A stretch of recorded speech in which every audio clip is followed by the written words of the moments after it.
요나 4장 1절에서 마지막 11절 말씀 교독합니다. 요나가 매우 싫어하고 성내며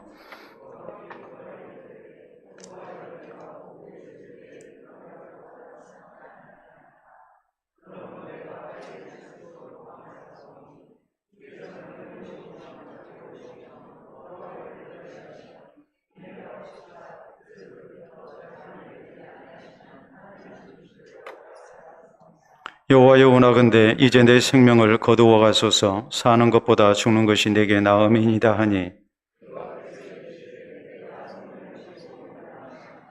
요나가 성읍에서 나가서 그 성읍 동쪽에 앉아 거기서 자기를 위하여 초막을 짓고 그 성읍에 무슨 일이 일어나는가를 보려고 그 그늘 아래에 앉았더라.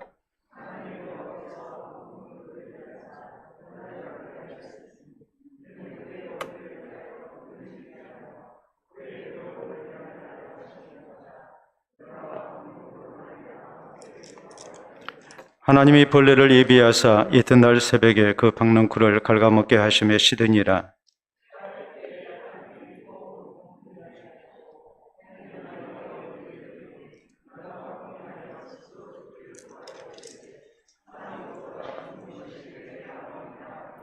하나님이 요나에게 이르시되 내가 이 박넝쿨로 말미암아 성내는 것이 어찌 옳으냐 하시니, 그가 대답하되 내가 성내어 죽기까지 할지라도 옳으니이다 하니라.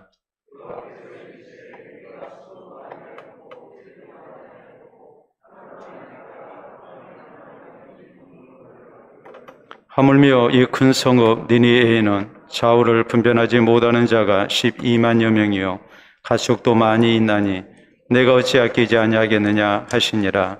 아멘. 기도와 말씀 받도록 합니다. 하나님 아버지, 감사합니다. 오늘 또 우리를 하나님 앞에 세우게 하시고 또 주의 말씀을 기다릴 수 있도록 은혜 주시니 감사합니다. 주께서 우리에게 말씀하시고 우리 모두 잘 받게 하시사 우리 하나님의 뜻을 이루는 귀한 시간이 되게 해 주시옵소서.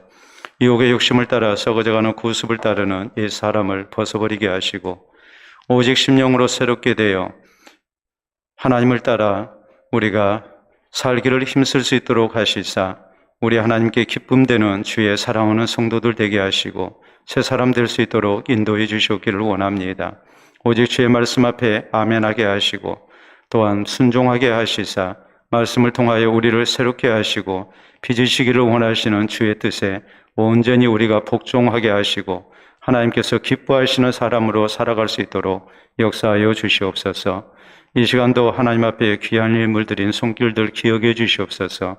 선교와 나눔을 통하여 우리 주 예수 그리스도의 사랑과 또 예수 그리스도의 생명의 복음을 증거하기를 원하오니 이 모든 일에 쓰임받는 감격 있게 하시고 아름다운 열매 있도록 하시고 또 주께서 사랑하시는 증거들이 저희의 가정과 일터에 나타나게 하여 주시옵소서. 예수님 이름으로 기도하옵나이다. 아멘. 오늘 요나서 마지막 시간입니다. 다음 주부터는 하박국서를 이렇게 강의하려고 합니다. 우리가 자주로 쓰는 말 가운데에 이제 죽겠다라는 그런 이제 표현이 많죠.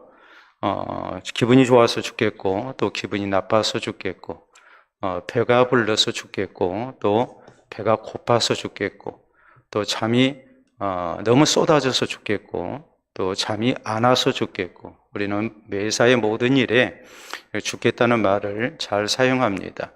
그런가 하면 어떤 경우 우리는 사는 게 너무 팍팍하면 이제 죽고 싶다는 생각도 한 번쯤은 이렇게 하는 그런 경우가 참 많습니다. 우리가 세상을 살면서 내 의지와 능력으로 어쩔 수 없는 상황에 처해 있을 때, 혹은 너무나도 힘들어서 낙심이 될 때에 이제 죽고 싶다는 그런 말이 쉽게 나옵니다. 그러나 이것은 진짜 죽고 싶다는 말이 아니라 내가 그만큼 힘든 형편 가운데 놓여 있고 뭔가 좀 해결책이 나왔으면 좋겠다는 기적적인 일이 내게 있어서 이런 어려운 형편을 속히 벗어나면 좋겠다라는 그런 이제 생각 속에서 이런 말을 하게 되죠. 자, 오늘 요나 강의 이제 마지막 5번째 시간인데, 우리는 지난 시간에 요나가 니느웨 성에 하나님의 심판을 이렇게 선포를 했고, 니느웨 성 백성들이 의외로 이렇게 민족적인 회개를 합니다. 그래서 하나님의 재앙이 내리지 아니합니다. 이 모습을 보고 오늘 본문에 있는 내용을 보면은 요나는 이제 불평을 쏟아놓죠. 1절에 보면은 요나가 매우 싫어하고 성을 냈다라고 이렇게 성경은 말씀해서 요나가 하나님 앞에 아주 패역함을 드러냈다고 이렇게 증거합니다. 그런가 하면 3절에 8절에 9절에 요나는 계속해서 내가 사는 것보다 죽는 것이 낫습니다 하면서 하나님 앞에 죽고 싶다고 이렇게 생떼를 쓰는 그런 이제 모습을 보이게 되죠. 너무 힘들어서 죽고 싶다는 말이 아닙니다. 낙심이 돼서 죽고 싶다는 말이 아닙니다. 니네 백성들이 회개하고 하나님께서 저희에게 심판을 내리지 아니하신 것이 너무나도 내 마음에 안 들어서 그래서 그는 죽고 싶다고 이렇게 말을 합니다. 참 못된 사람입니다. 그러나 하나님께서 자비를 베푸신 가운데 박농쿨을 통해서 요나를 깨우치셨다라는 것이 오늘 성경의 내용입니다. 우리가 이런 내용을 볼 때에 결론적으로 우리에게 이런 모습이 있어서는 안 되죠. 되어지는 일이 내 뜻대로 되지 아니해서 또 내 마음에 안 든다고 우리가 하나님 하시는 일이 도무지 내 생각과 다르다고 우리가 함부로 불평하고 하나님 원망하고 차라리 죽는 게 낫겠다라는 이런 불신앙적인 또 패역한 생각을 하고 우리가 그것을 서슴없이 이렇게 말을 하게 된다면 이것이 얼마나 잘못된 일인가라는 것을 우리가 생각을 해야 한단 말이에요. 그렇기 때문에 우리는 이런 모든 일들 속에서 왜 하나님이 내게 이런 환경, 이런 사건을 허락하셨나 이것을 생각하면서 하나님의 뜻이 어디 있는가를 우리가 살펴야 하고 또 더 큰 것을 생각할 수 있는 그리스도인이 되어야 됩니다. 자, 그렇기 때문에 오늘 성경 말씀을 통해서 요나의 잘못이 무엇인지 또 니느웨 백성들에 대한 징벌을 심판을 하나님께서 이렇게 거두시고 그리고 저희를 살려두신 그 하나님의 뜻이 무엇인지 우리가 이것을 살피는 가운데 이제 혹시라도 내가 요나와 같은 그런 모습으로 하나님 앞에 패역함을 가졌다면 우리가 이런 것을 다 없이 하고 하나님께서 기뻐하시는 하나님의 백성으로 우리가 바로 살기를 힘쓰는 그런 성도들이 되어야 될 것입니다. 오늘 성경 말씀 속에서 우리는 요나가 왜 이렇게 죽고 싶다고 했을까? 그리고 하나님 하시는 일을 도무지 마음에 들어하지 아니하고 그가 아주 패역함으로 이렇게 불평을 또 원망을 드러났을까? 우리가 그 원인을 생각할 때에 우리는 먼저 그가 하나님의 주권적 선택과 또 구원을 생각하지 아니했기 때문이라는 것을 알 수 있습니다. 자, 1절부터 시작된 말씀을 보면은 요나가 매우 싫어하고 성내며 여호와께 기도하여 이르되 여호와여 내가 고국에 있을 때에 이러하겠다고 말씀하지 아니하였나이까? 그러므로 내가 빨리 다시스로 도망하여 사오니 주께서는 은혜로우시며 자비로우시며 노하기를 더디하시며 이내가 크시사 뜻을 돌이켜 재앙을 내리지 아니하시는 하나님이신 줄을 내가 알았음이니이다. 여호와여 원하건대 이제 내 생명을 거두어 가소서. 사는 것보다 죽는 것이 내게 나음이니이다 하니라고 했습니다. 자, 요나의 이 말이 무엇을 의미합니까? 하나님, 내가 이럴 줄 알았습니다. 이런 일이 벌어질 줄 알았습니다. 그렇기 때문에 하나님께서 나를 니네로 가라 하실 때 내가 이런 일이 다 일어날 줄 알고 내가 도망을 간 것입니다. 그러면서 하나님 앞에 지금 항의를 하고 있는 겁니다. 니네의 구원이 하나님의 크신 사랑과 긍휼 가운데 이루어졌는데 여기에 대해서 요나는 하나님과 자신을 동등한 위치에 두고 하나님께 항의를 하고 있는 거예요. 세상 모든 일을 하나님이 주장하시고 죽고 사는 권세가 하나님 손에 달려있음에도 불구하고 하나님께서 니느웨 백성을 긍휼히 여기시고 저희에게 하나님의 구원을 나타내셨습니다.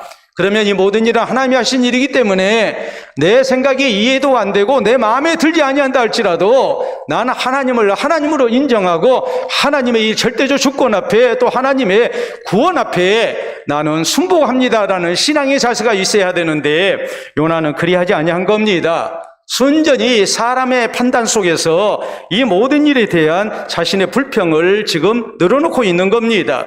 여러분, 우리가 세상을 살면서 살아계신 하나님의 절대적 주권을 인정하면서 특별히 구원의 문제에 대해서 하나님의 선택에 대해서 우리는 순복하는 신앙의 자세가 있어야 합니다. 우리 하나님께서는 사랑과 긍휼 가운데 하나님의 은혜로 이제 구원 얻을 백성을 주권적으로 선택하십니다. 그래서 우리가 구원을 받습니다. 여러분, 성경에 보면 예레미야서 18장에 하나님께서 토기장이의 비유를 들어서 이 하나님의 절대적 주권에 대한 하나님의 선택에 대해서 이제 말씀을 하십니다. 예레미야 선지자를 이렇게 토기장이의 집으로 보내서 이 토기장이가 진흙으로 그릇을 만드는 것을 보게 하십니다. 자, 진흙으로 그릇을 만듭니다. 그런데 내 마음에 들지 아니하면 이제 그 진흙을 만든 그릇을 다시 짓이겨서 그래서 다시 만듭니다. 그런 과정을 통해서 자기 마음에 드는 이제 그릇이 만들어질 때까지 토기장이가 이렇게 이제 작업을 합니다. 하나님께서는 이 모습을 통해서 뭐라고 말씀하시는가? 이스라엘아, 너희가 내 손에 있다라고 말씀을 하십니다. 토기장이의 손에 진흙이 있는 것과 마찬가지로 너희가 내 손에 있다. 토기장이가 자기 마음에 드는 그릇을 만들기까지 자기 임의대로 이렇게 주장하는 것과 마찬가지로 이제 세상 모든 만민이, 세상 모든 나라가 내 손에 있어서 하나님의 마음대로 주장하심을 하나님은 말씀을 하십니다. 그래서 이것을 통해서 하나님께서 어떤 사람은 구원하시고 어떤 사람은 유기하시는, 버리시는 이 하나님의 주권에 대해서 설명을 하십니다. 그리고 세상의 모든 민족과 나라의 생사화복이 순전히 하나님 손에 달려있다는 것을 하나님께서는 강조하십니다. 그렇기 때문에 하나님께서 예레미야 선지자에게 이제 주신 말씀의 뜻이 뭐겠습니까? 살아계신 하나님의 절대 주권을 잊지 말라는 겁니다. 하나님께서 세상 모든 민족과 나라의 흥방성쇠를 주장하고 계신다는 말이고, 또 하나님께서 하나님의 사람으로 예레미야를 세우시고 예레미야를 통해서 하나님의 뜻을 이루실 것을 하나님의 말씀을 하십니다. 그렇기 때문에 무조건 하나님 뜻에 복종하라는 거예요. 아무리 이것이 수고가 되고 힘든 일이라 할지라도, 박해받는 일이라 할지라도 염려하지 말고 하나님의 이 절대적 주권을 의지하고 나가서 순종할 것을 하나님께서는 말씀을 하셨습니다. 우리가 로마서 9장에 보면 사도 바울은 이 에레미야서 18장에 나와 있는 토기장의 비유를 가지고 하나님께서 그 절대적 주권에 의해 구원 얻을 자와 유기되는 자를 이제 결정하신다고 이렇게 말씀을 하십니다. 세상 많은 사람들 가운데 모두가 다 하나님 앞에 죄인이고 이제 지옥에 떨어져야 하는데, 그 가운데 하나님께서 일부를 하나님의 사랑과 자비와 긍휼 가운데 선택하셔서 예수님을 구주로 믿게 하시고 하나님의 백성이 되게 하셨다고 이렇게 말씀을 합니다. 바울은 이 사실을 통해서 이런 말씀을 합니다. 우리의 구원이라는 것은 순전히 하나님의 절대적 주권에 의해서 되어진 것이지, 하나님의 사랑과 자비와 은혜로 되어진 것이지, 혹시라도 내 행위나 내 선택에 의해서 되어진 것이 아니라고 우리가 알아야 되는데, 그와 반대되는 생각을 해서는 안 된다고 이렇게 강조를 하죠. 그렇기 때문에 우리가 에베소 2장 8절로 9절에 있는 말씀을 보면 또 바울은 그렇게 말씀합니다. 자, 우리가 구원 얻게 된 것, 그것은 하나님의 크신 긍휼 가운데 우리가 믿음으로 말미암아 예수님을 구주로 믿어서 구원을 얻게 됐다. 이것은 행위에서 난 것이 아니다. 이건 하나님의 선물이다. 하나님이 그렇게 하신 것은 나를 자랑하지 말고 오직 하나님만 자랑하게 하려고 하나님께서 그렇게 하신 것이다라고 말씀합니다. 하나님의 주권적 선택이 없었다면, 하나님의 은혜가 없었다면, 하나님의 자비와 긍휼이 우리에게 허락되지 아니했다면 어느 누구도 예수님을 구주로 믿을 수 없다는 말입니다. 그렇기 때문에 바울은 고린도전서 15장 10절에 그런 말씀을 하죠. 내가 나 된 것은 다 하나님의 은혜로 된 것이다.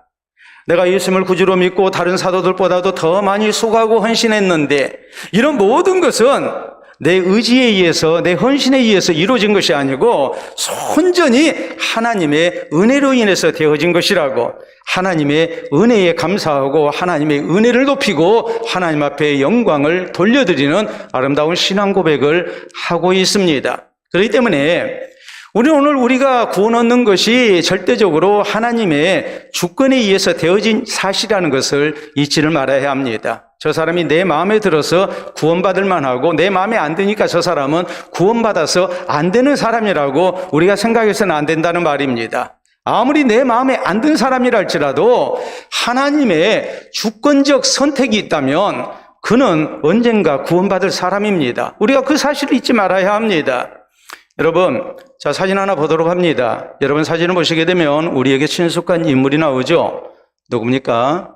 요새는 5,000원짜리 별로 소중하게 생각을 안 하는 것 같습니다. 적어도 저보다 10배는 돼야, 그래야 어린아이들도 이제 두 손 공손히 내밀고 감사합니다 소리가 나오죠. 저 사람 누굴까요? 이 율곡입니다. 조선시대 최고의 유학자 가운데 한 사람이고, 그리고 유명한 문장가죠. 이 율곡은 우리가 조금 전에 얘기한 5만 원권의 초상화가 나와 있는 누굽니까? 신사임당의 아들입니다. 그러니까 모자간에 이렇게 5천 원권 지폐와 5만 원짜리 지폐에 그 초상이 이제 올라 있는 것이죠. 자, 이 율곡에게 있어서 이제 아내가 참 제대로 되지를 못했습니다. 아주 경박한 사람이었고 또 예의도 모르는 사람이었고, 거기에다가 이 사람들 앞에서 남편 흉보는 것을 아주 보통으로 하는 그런 사람이었습니다. 그래서 율곡이 생각할 때도 참 안타까운 그런 면이 참 많았던 아내죠. 다른 사람들이 볼 때는 어떻겠습니까? 근데 한번 일이 터지게 됐습니다. 율곡 아버지의 제삿날이 됐습니다. 문중 어른들이 다 모였습니다. 근데 율곡의 아내가 제사상의 음식을 슬금슬금 이렇게 집어먹는 거예요. 제사상에 올라있는 음식을, 제사 음식을 이렇게 제를 드리기 전에 슬금슬금 집어먹는 모습을 보고 문중 어른들이 볼 때에 기가 차죠. 그래서 분노합니다. 율곡의 옆구리를 찌르면서 막으라고 이렇게 종용을 합니다. 그러자 율곡이 이런 얘기를 합니다. 그냥 두세요. 돌아가신 아버지께서 모자라는 저 며느리를 사랑하셨습니다. 지금 그만한 일로 야단치면 아버지의 마음이 기쁘시겠습니까? 라는 얘기를 합니다. 율곡이라는 사람이 얼마나 그릇이 큰 사람이었는가 하는 것을 보여주는 일화입니다만은, 또 한편으로 우리 성도에게 중요한 그런 교훈을 하고 있죠. 여러분, 내 마음에 안 드는 사람이라 할지라도 하나님께서 저 사람을 사랑하신다고 생각하고 하나님이 저 사람을 얼마든지 주권적으로 구원하실 수 있다고 우리가 생각을 해야 합니다. 그 이유가 뭡니까? 하나님의 구원은 아무도 모르기 때문에 그래요. 우리 하나님의 구원이라는 것은 하나님의 절대적 주권에 의해서 결정이 되어져요. 하나님의 자비와 사랑과 은혜 속에서 그 사람에게 하나님께서 주권적인 선택을 하시게 될 때 우리가 예수님을 구주로 믿고 구원 얻는단 말이에요. 그렇기 때문에 우리는 내 마음에 안 드는 사람은 절대 구원받지 못할 사람이라고 생각해서는 안 돼요. 그런 사람이라 할지라도 어떤 경우 하나님께서 얼마든지 구원하실 수 있음을 우리는 믿어야 합니다. 내 판단으로 함부로 정죄하고 함부로 포기하고 또 우리가 그 사람을 이렇게 도외시하는 그런 잘못됨이 있어서는 안 됩니다. 아무리 내 마음에 안 든다 할지라도 하나님께서 저 사람을 얼마든지 사랑하실 수 있다고 믿어야 하고 저 사람도 구원의 백성이 될 수 있다고 믿어야 해요. 요나에게 없었던 것이 바로 이 잘못이었어요. 이 문제가 요나에게 있었기 때문에 결국에 요나가 하나님 하시는 일이 마음에 안 들어서 니네 백성이 회개하고 구원 얻는 것이 너무나 불쾌해서 요나는 하나님 앞에 불평하면서 나 죽는 것이 낫다고 이렇게 생떼를 쓰는 그런 패역함을 드러내고 있었던 것입니다. 여러분, 오늘 우리 주변에서 일어나는 모든 일들에 대해서 이건 다 하나님이 하신 일이다. 우리가 이 하나님의 절대 주권을 인정을 해야 해요. 그래야 우리에게 불평이 없는 거예요. 우리가 하나님을 향해서 오만함이 없는 거예요. 하나님과 나를 같은 수준에 놓고 하나님이 그렇게 하시면 안 된다고, 이건 하나님이 실수하신 것이라고 이렇게 하나님 앞에 우리가 패역한 모습 가져서는 안 된다는 말입니다. 그보다는 우리는 어떻게 해야 되겠습니까? 나 같은 죄인이 구원 얻는 것을 볼 때에 저 사람도 하나님이 얼마든지 사랑하실 수 있고 구원하실 수 있고 또 이 내 주변에서 일어나는 모든 일은 하나님이 하신 일이기 때문에 나는 하나님의 뜻으로 알고 모든 것에 순복하겠습니다라는 신앙의 자세를 가져야지, 하나님이 하시는 일 마음에 안 든다고 죽고 싶다 그러고 그리고 불평하고 신앙의 자리에서 떠나는 일이 있지 않도록 우리가 조심하고 또 조심해야 합니다. 두 번째 우리가 생각해야 할 것은, 왜 요나가 이렇게 하나님 앞에 패역함을 나타냈을까? 그것은 잘못된 선민의식 가운데서 가지고 있었던 영적 교만 때문이었습니다. 요나는 니네 백성들에 대한 하나님의 주권적인 선택과 구원을 전혀 생각하지 않았습니다. 자기의 판단을 앞세워서 이제 니네 백성들은 절대 용서받을 수 없는 사람들이고 저희는 구원받아서는 안 된다고 이렇게 생각을 했습니다. 이런 생각의 바탕에 뭐가 있었겠습니까? 영적 교만이 있었죠. 그것은 이스라엘의 선민 사상 때문이었습니다. 이스라엘 백성만 하나님이 사랑하시고 구원하시고 이들은 하나님께 선택받은 민족이기 때문에 이방인은 절대로 하나님의 사랑받을 수 없고 구원받을 수도 없고 또 이들은 마땅히 지옥이 예약되어 있는 사람이라고 이렇게 생각을 했던 것이죠. 그렇기 때문에 이런 배타적인 구원관을 가지고 니네 백성들을 정죄했던 것이고 하나님의 심판을 기대했던 거예요. 근데 하나님께서 그렇게 안 하시거든요. 그러니까 못마땅하죠. 이스라엘 백성들, 하나님의 선빚낸 이스라엘 백성들은 하나님의 사랑 속에서 모두가 구원받아야 하고 또 하나님의 복을 많이 받아야 정상이고 반대로 니네 백성들은 하나님을 섬기지 아니하고 우상을 숭배하는 사람들이니까 하나님의 계명과는 상관없는 삶을 사는 사람들이니까 이들은 하나님께서 철저히 징벌하시고 멸망시키셔야 옳다고 생각을 한 거예요. 이 배타적인 선민사상, 여기에서 영적 교만이 싹 텄고 결국에는 다른 사람들을 무시하고 구원받을 수 없는 백성으로 정죄하는 이런 오만함이 드러났던 것이고 하나님 앞에 패역함을 나타낸 겁니다. 오늘 우리의 성도의 신앙생활 속에서 이런 잘못된 선민의식이 있어서는 안 됩니다. 영적 교만이 있어서는 안 됩니다.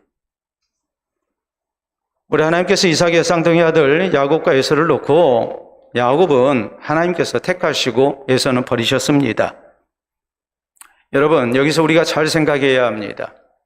에서가 하나님 앞에 버림받은 것은 분명히 자신의 잘못 때문이었습니다. 그러면 야곱은 하나님 앞에 잘해서 하나님의 선택을 받았는가? 그건 결코 아니에요. 하나님의 은혜로, 사랑으로 야곱은 선택을 받았어요. 그러니까 뭐 해야 합니까? 교만해서는 안 되죠. 겸손함 속에서 감사하고 또 하나님을 잘 섬기려고 해야죠. 저 사람은 마땅히 멸망받을 사람이고 나는 마땅히 구원받을 사람이라고 생각하면 그것이 얼마나 잘못되겠습니까? 여러분, 내가 어떤 사람에게 선물을 줬는데 그 사람이 이 선물은 내가 마땅히 받아야 할 것이라고 생각하면 감사한 생각이 있겠습니까? 내가 갚아야 되겠다는 생각을 하겠습니까? 근데 나는 선물을 받을 자격이 없는 사람인데 내가 선물을 받았다고 생각한다면 한없이 고맙죠. 그리고 어떻게든 갚아야 되겠다는 생각을 하게 되죠. 영적 관계도 마찬가지입니다. 분명히 구원은 우리의 행위에서 난 것이 아니라 하나님의 선물입니다. 하나님께서 우리를 선택하셔서 구원받도록 하셨습니다. 성령의 감동 주시는 은혜를 통해서 우리로 하여금 예수님을 구주로 믿게 하셨습니다. 오늘 여러분이 우리가 예배 전 찬송을 한 것과 마찬가지로 내가 어려서부터 지금까지 살아온 모든 것이 다 하나님의 은혜예요. 내가 잘나서 그런 것 아니에요. 그런데 혹시라도 내가 다른 사람보다 열심히 있고 내가 더 진실한 사람이고 해서 내가 이렇게 하나님 앞에 구원받았다 생각하고 이런 영적 교만 속에 우리가 빠진다면 하나님 은혜에 대한 감사보다는 하나님께 요구하는 것이 많아지죠.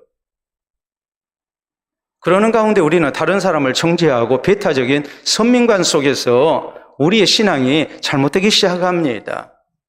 우리 예수님께서 들려주신 누가복음에 나오는 유명한 비유가 하나 오죠. 세리와 바리새인의 비유입니다. 우리 예수님은 그 비유를 시작하시면서 이렇게 말씀하십니다. 자신을 의롭다고 믿고 다른 사람을 멸시하는 자들을 향해서 말씀하셨다. 난 의로운 사람이야. 난 구원받을 만한 사람이야. 난 하나님을 잘 섬기는 사람이야. 그리고 다른 사람 멸시합니다. 저 사람은 구원받지 못할 사람이라고 정죄합니다. 예수님은 이 세리와 바리새인의 비유를 통해서 두 사람이 성전에 기도하러 올라갔는데 바리새인은 세리와 따로 서서 기도합니다. 하나님 감사합니다. 나는 하나님 앞에 11조도 드리고 일회에 2번씩 금식하고 뭐 이것저것 나는 다 하고 저 세리와 같지 아니합니다. 나는 저 세리처럼 죄 짓는 사람이 아닙니다. 하면서 자기의 의로움을 한껏 자랑합니다. 반면에 세리는 뭐라고 말합니까? 가슴을 치며 하나님 앞에 애통해야 합니다. 하나님, 나를 불쌍히 여겨 주시옵소서. 오직 하나님의 자비와 긍휼, 용서를 구합니다. 예수님은 말씀하십니다. 이 두 사람 가운데 누가 의롭다 하심을 받았느냐?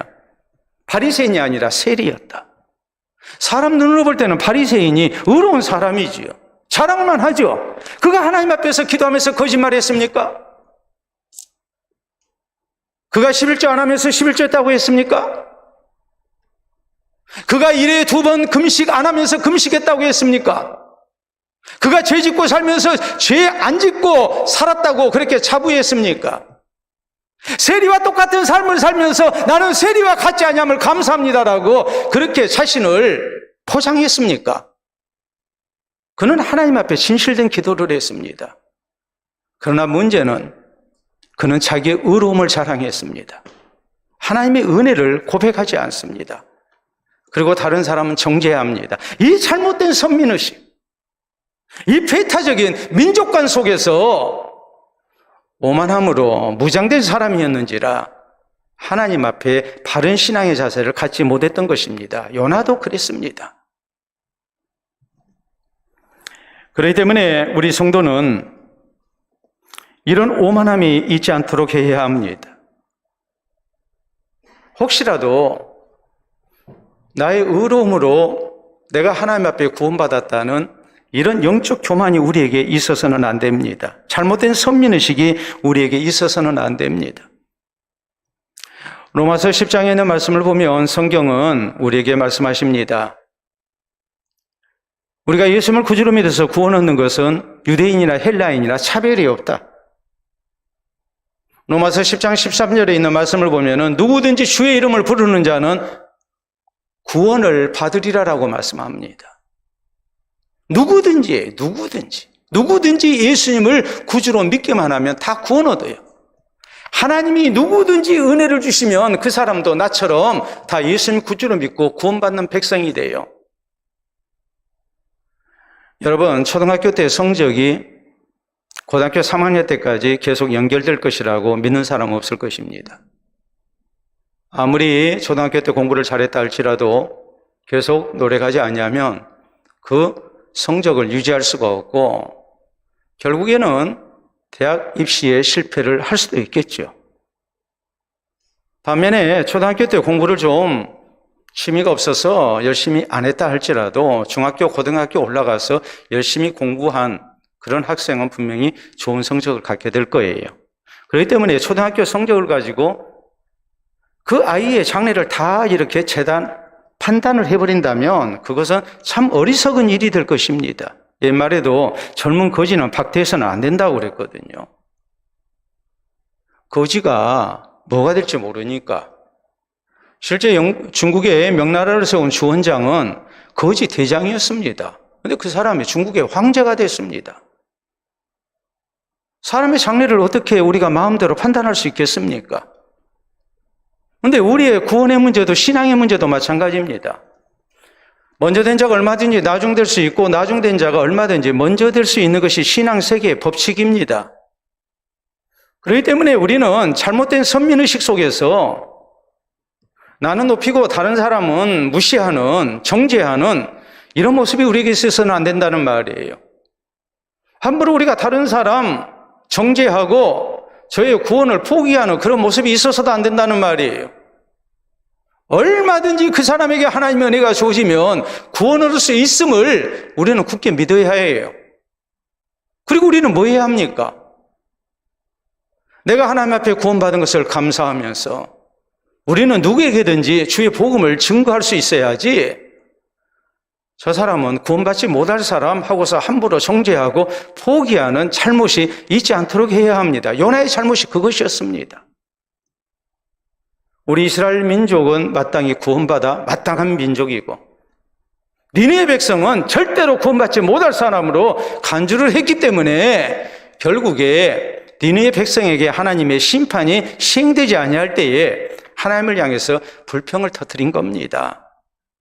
오늘 내가 구원 얻은 것이 온전히 하나님 은혜인 것과 마찬가지로 하나님 은혜가 저 사람에게도 주어진다면 얼마든지 구원받을 수 있음을 우리가 명심하면서 우리는 하나님 하시는 일에 항상 순종하는 자세가 있어야 하고 우리는 또 모든 이들에게 그리스도의 복음을 증거해서 저희가 구원 얻게 하는 것이 하나님의 뜻인 것을 잊지 말아야 합니다.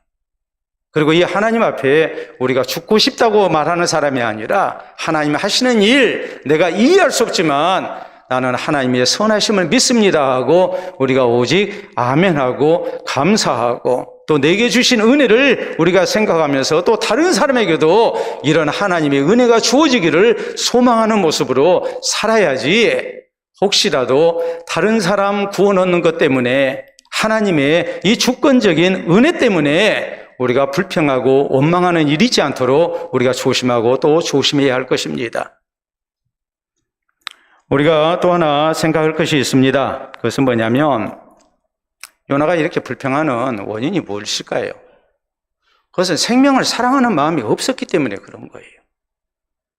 자, 오늘 성경 말씀 거기 이어지는 말씀 이제 4절 이하에 여호와께서 이르시되 네가 성내는 것이 옳으냐 하시니라. 요나가 성읍에서 나가서 그 성읍 동쪽에 앉아 거기서 자기를 위하여 초막을 짓고 그 성읍에 무슨 일이 일어나는가를 보려고 그 그늘 아래에 앉았더라. 하나님 여호와께서 박능쿨을 예비하사 요나를 가리게 하셨으니 이는 그의 머리를 위하여 그늘이 지게 하며 그의 괴로움을 면하게 하려 하심이었더라. 요나가 박능쿨로 말미암아 크게 기뻐하였더니 하나님이 벌레를 예비하사 이튿날 새벽에 그 박능쿨을 갉아먹게 하심에 시드니라라고 했습니다. 그리고 이어진 8절 9절에 보면 해가 뜰 때 하나님이 뜨거운 동풍을 예비하셨고 해는 요나의 머리에 쪼임에 요나가 혼미하여 스스로 죽기를 구하여 이르되 사는 것보다 죽는 것이 내게 나으니이다 하니라. 하나님이 요나에게 이르시되 내가 이 박능쿨로 말미암아 성내는 것이 어찌 옳으냐 하시니 그가 대답하되 내가 성내어 죽기까지 할지라도 옳으니이다 하니라라고 그러죠. 자, 하나님께서 요나를 징벌하시는 대신에 자비로우심으로 지금 교훈을 하십니다. 근데 지금까지도 우리가 요나의 패역함을 살폈지만은 하나님 앞에 성내고 분해하고 아주 못된 사람이거든요. 하나님 앞에 말대다 따박따박 하는 겁니다. 이것만 봐도 우리 자신이 하나님이라면 이런 사람 가만 두겠습니까? 당장에 마른 하늘에 벼락을 쳐서라도 혼내겠죠. 근데 하나님께서 그렇게 안 하시잖아요. 8절로 9절에 있는 말씀 내용만 보더라도 요나는 하나님 앞에 혼나야 할 사람이에요. 더구나 하나님 말씀에 불순종해서 이렇게 배 타고 도망가다가 풍랑을 만났고 물고기 밥이 돼가지고 사흘 만에 이렇게 하나님 은혜로 살아나온 사람 아닙니까? 그러면 다시는 그렇게 하나님 앞에 패역한 모습을 안 가져야죠. 근데 회개했던 그 모습은 어디로 다 사라져버리고 하나님 앞에 아주 패역한 모습을 지금 드러내고 있는 거란 말이에요. 근데 하나님은 징벌하시지 않았습니다. 그리고 박능쿨을 통해서 요나의 생각이 얼마나 잘못된 것인가를 깨우쳐 주십니다. 자, 거기 보면 하나님께서 그렇게 하셨던 이유는 하나님은 생명을 사랑하시고 영혼을 사랑하시는 분이기 때문이라고 말씀을 하세요. 자, 10절 11절 여호와께서 이르시되 네가 수고도 아니하였고 재배도 아니하였고 하룻밤에 났다가 하룻밤에 말라버리니 박능쿨을 아꼈거든 하물며 이 큰 성읍 니느웨에는 좌우를 분별하지 못하는 자가 12만여 명이요 가축도 많이 있나니 내가 어찌 아끼지 아니하겠느냐 하시니라 그랬어요. 자, 박능쿨이 갑자기 자라나기 시작하더니 초막을 덮었고 그늘을 만들어줬습니다. 좋았죠? 근데 다음날 새벽에 하나님께서 벌레를 준비하셔서 박능쿨을 갉아먹게 하시니까 그리고 햇빛이 내려쬐니까 박능쿨이 순식간에 말라버렸습니다. 뜨거운 햇볕 아래서 요나는 또 뜨거운 동풍이 불어오는 그런 상황 속에서 아주 정신이 혼미해지고 말 그대로 일사병 걸려가지고 죽을 지경이에요. 그러니까 하나님을 향해서 막 불평을 막 터뜨리는 거예요. 아니 하나님, 나를 위해서 하나님께서 이렇게 박능쿨을 예비하시고 그늘을 만드셨다고 생각했는데 하나님 이게 뭡니까? 이렇게 하시려면 처음부터 박능쿨 주시지 말지. 그러시려면 뭐하러 이렇게 사람 약 올립니까? 하면서 하나님께 막 불평을 터뜨리는 거예요. 하나님 말씀하십니다. 너는 네가 심지도 아니했고 기르지도 아니야 배양하지도 아니야 박능쿨로 인해서 이렇게 하룻밤에 났다가 하루 동안에 져버리는 이 박능쿨로 인해서 그렇게 아끼고 불평하는데 이 니느웨에는 좌우를 분변치 못한 자가 12만여 명이지 않느냐. 가축은 또 얼마나 많냐. 여러분, 좌우를 분변치 못한 자 12만여 명이라는 것은 좌우를 분변치 못하는 어린아이라는 말이거든요. 7세 이하의 어린아이들이 12만여 명이면 곱하기 5를 해서 당시 인구를 추산할 수 있습니다. 60만 명입니다. 또 다른 의미는 좌우를 분변치 못하는 영적인 어린아이들이 60만여 명이 지금 살고 있다는 의미가 되는 거예요. 그것을 생각하면 안타깝죠. 인생을 바로 살지 못하고 하나님의 심판을 향해서 나아가는 저희를 보면 너무나 안타까운 생각이 들죠. 그래서 하나님께서는 저희를 지금 살리시기 위해서 요나를 보내셨던 거라 이 말이에요. 요나가 생명을 사랑한 사람입니까? 박넝쿨은 아꼈지만 정말 소중히 여겨야 할 생명은 사랑하지 아니했습니다. 생명을 사랑하지 아니했기 때문에 요나는 다른 사람을 함부로 정죄하고 비난한 거예요.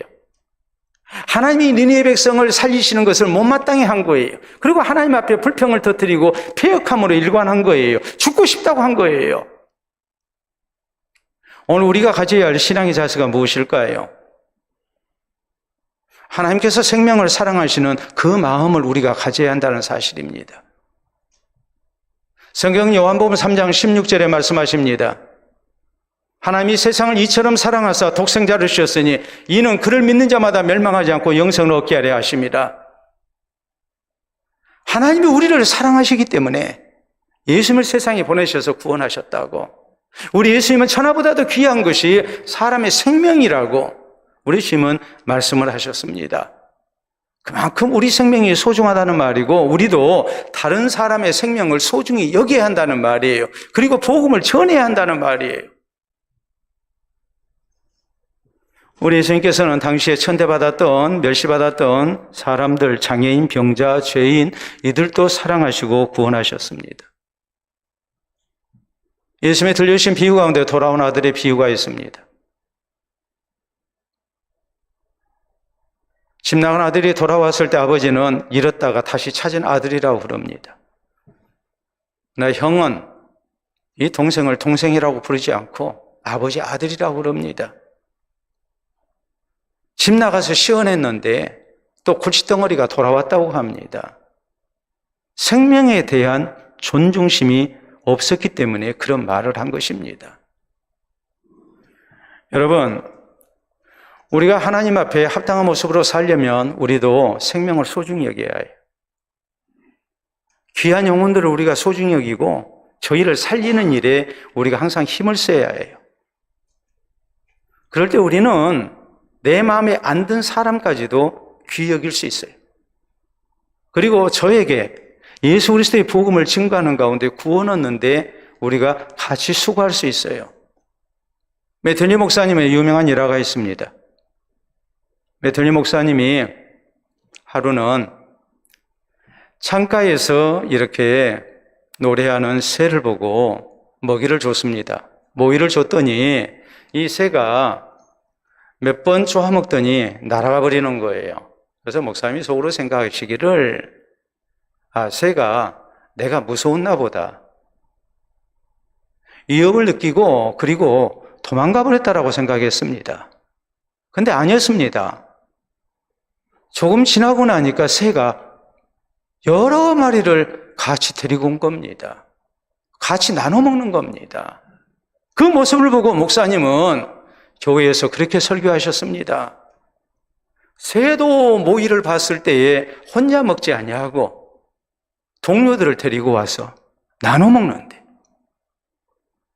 하나님의 은혜 속에서 구원받은 우리가 내 주변에 죽어가는 영혼들에 대해서 관심이 없다면, 저희를 사랑하는 마음이 없다면 이것이 어찌 합당한 일이겠느냐고 설교하십니다. 오늘 우리가 귀한 영혼 사랑해야 하고 귀한 영혼이 구원 얻는 것을 소중히 여기고 우리가 주의 복음 증거하기를 힘쓰는 성도가 돼야 됩니다. 요나서가 우리에게 강조하는 것은 바로 그것입니다. 이 니느웨 성에는 좌우를 분변치 못한 자가 12만여 명이요 또 가축은 얼마나 많으냐. 이게 니느웨 성의 문제가 아니라 오늘 내 가정의 문제고 우리 지역사회의 문제고 우리가 살고 있는 이 땅의 문제라는 것을 우리는 잊지 말아야 합니다. 오늘 21세기의 니느웨가 어디겠습니까? 내 가정일 수 있습니다. 이 용봉동일 수 있습니다. 아제르바이잔이 우리에게 니느웨일 수 있습니다. 주께서 우리를 먼저 구원하시고 귀한 영혼 사랑하는 마음으로 그리스도의 복음을 증거하는 일에 우리가 더욱 열중하는 것, 애쓰는 것, 이것을 바라고 계심을 우리가 잊지 말기를 바랍니다.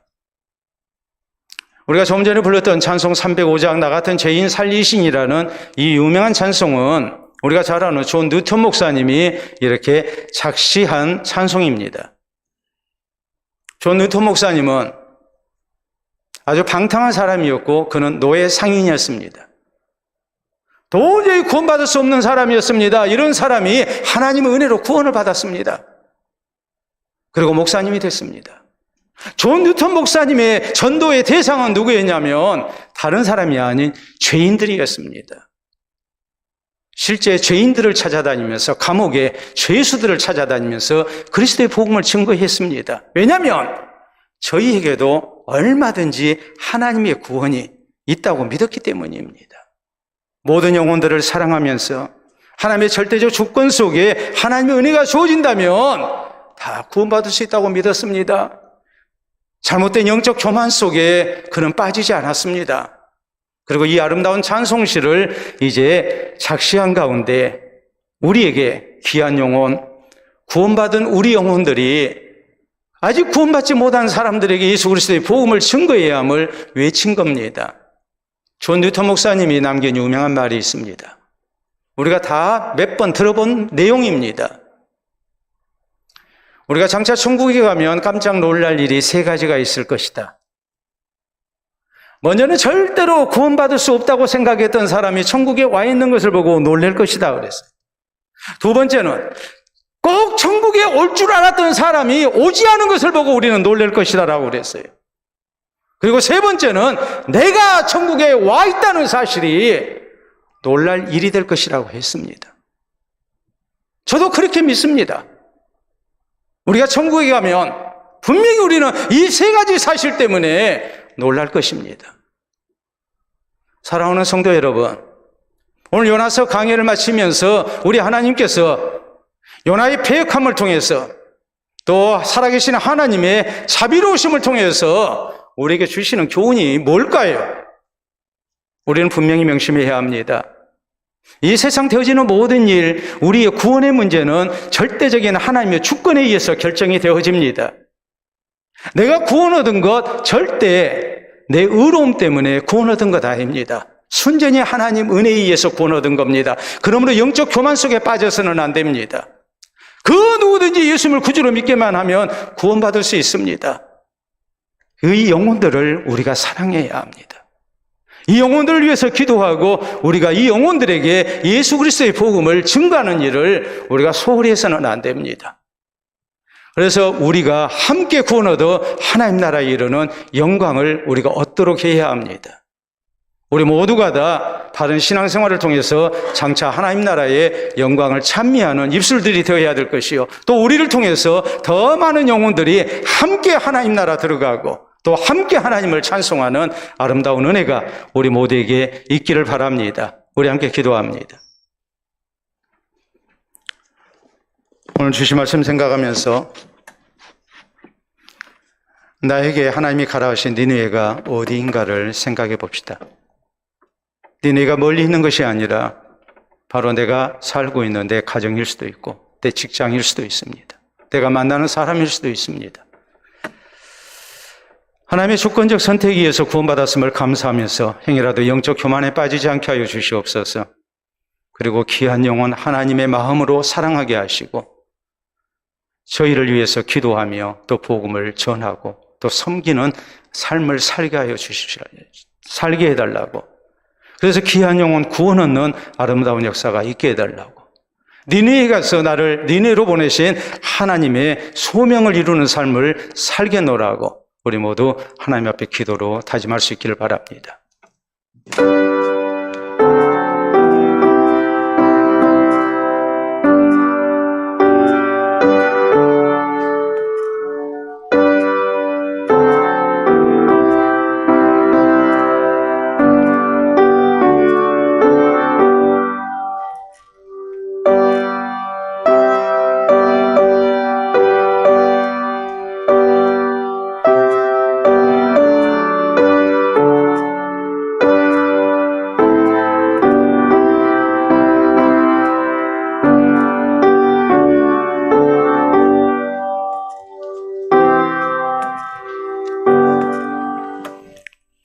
자비로우신 우리 아버지, 은혜를 진심으로 감사합니다. 주께서 우리를 사랑하시고 귀히 여기셔서 예수님을 구주로 믿게 해주시고 구원 얻은 하나님의 자녀로 또 먼저 된 자로 우리가 살아계신 하나님의 명령을 따라 귀한 영혼들 구원을 위하여 이 시대에 쓰임받을 수 있도록 도우신 것을 참으로 감사합니다. 하나님의 은혜 가운데 우리가 구원받았음을 기억하며 늘 겸손함으로 하나님 앞에 감사하게 하시고 또 하나님께서 나를 먼저 구원하신 거룩하신 뜻을 생각하며 우리를 니네로 가라 하신 그 하나님의 말씀에 우리가 온전히 순종하기를 원합니다. 우리를 통해서 귀한 영혼들이 구원 얻는 역사가 있게 해주시옵소서. 저희를 위해 늘 기도하며 저희를 하나님의 마음으로 사랑하게 하시고 저희를 우리가 그리스도 이름으로 섬기며 또 예수 그리스도의 복음을 증거하는 데 게으르지 않도록 도와주시옵기를 원합니다. 그래서 우리를 통해서 나중된 성도들이 더 많아지게 하시고 또한 구원 얻는 역사들이 더욱 많아지게 하시고 우리의 가정이 이웃이 복음화되게 하여 주시옵소서. 특별히 멀리 니느웨 아제르바이잔으로 가서 주의 복음을 증거하는 우리 이정철 최미선 선교사님에게 함께 해주시고 주께서 저희를 붙드셔서 예수 그리스도의 복음을 힘있게 증거하는 가운데 우리 하나님께서 많은 영혼들을 구원 얻게 하시고 또 저희가 하나님을 찬미하며 좋은 소식 전할 수 있도록 인도해 주시옵기를 원합니다. 가까이 있는 니느웨에서 또 멀리 있는 니느웨에서 우리 하나님의 아름다운 나라가 세워지게 하시고 또 주를 찬미하는 백성들이 더욱 많아지게 하시고 우리가 함께 하나님 나라 들어가는 영광도 얻게 하여 주시옵소서. 예수님 이름으로 기도하옵나이다. 아멘. 교회 소식